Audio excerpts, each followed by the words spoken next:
Okay. కదా! ప్రపంచం తలక్రిందులుగా ఎప్పుడూ లేదండి. మన బుద్ధి తలక్రిందులైంది.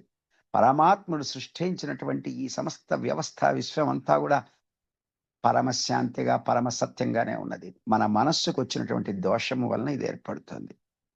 మన యొక్క మనస్సు అనేటువంటిది అదుపులో లేకపోతే ఏమవుతుందండి? బుద్ధి నశిస్తుంది. యువతని చూడండి ఈ రోజున పరిస్థితి. ముఖ్యంగా యువతను చూడండి. సోషల్ మీడియా, ఐడెంటిటీ క్రైసిస్, కోరికలు, అదుపు లేని కోరికలు, గ్యాడ్జెట్స్. అదే విధంగా ఈ క్షణంలో నాకు ఆనందం కలిగితే చాలు. తర్వాత ఏమన్నా పర్వాలే నా సంగతి. ఈ క్షణంలో నాకు ఆనందం కలగాలి. Instantaneous happiness. దానివల్ల ఏం ఉపయోగం ఉంటుంది? ఏముండదు.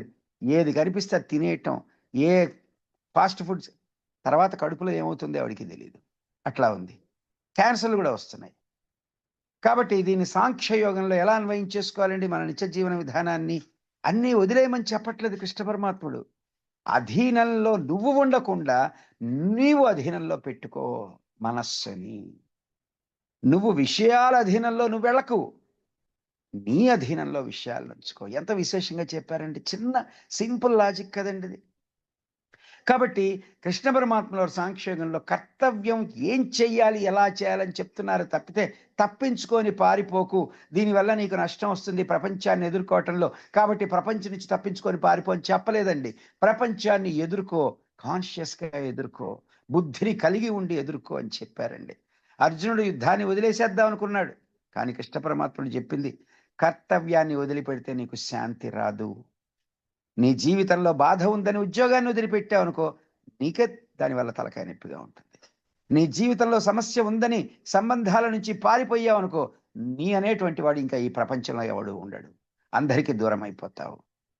కాబట్టి సాంఖ్యయోగం చెప్పేటువంటి సందేశం ఏమిటి?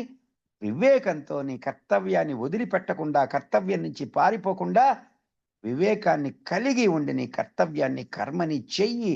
కర్మయోగంలో తర్వాత చెప్పుకుందాం. ఈశ్వరార్పణ బుద్ధితో, నిష్కామ బుద్ధితో చెయ్యటం అది ఎలాగనేది.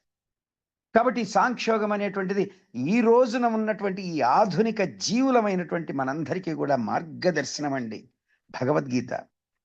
కాబట్టి భగవద్గీతలో సాంఖ్యయోగం ఈ రోజు ఉన్నటువంటి మనలాంటి మానవులందరి పరిస్థితి వాళ్ళకేంటి? కావలసింది భావోద్వేగం కాదండి. నువ్వు భావోద్వేగానివి కాదు. నీవు పరిస్థితివి కాదు. నీవు సిచ్యువేషన్‌వి కాదు. నీవు పాత్ర కాదు. నీవు చైతన్యానివి. ఇది నువ్వు తెలుసుకుంటూ ఉండాలి. ఇటువంటి అవగాహనతో జీవిస్తేనే నీలో ఒత్తిడి తగ్గుతుంది. నీలో భయం అనేటువంటిది నశించిపోతుంది. నీకు జీవితం అనేటువంటిది స్పష్టంగా గోచరిస్తుంది.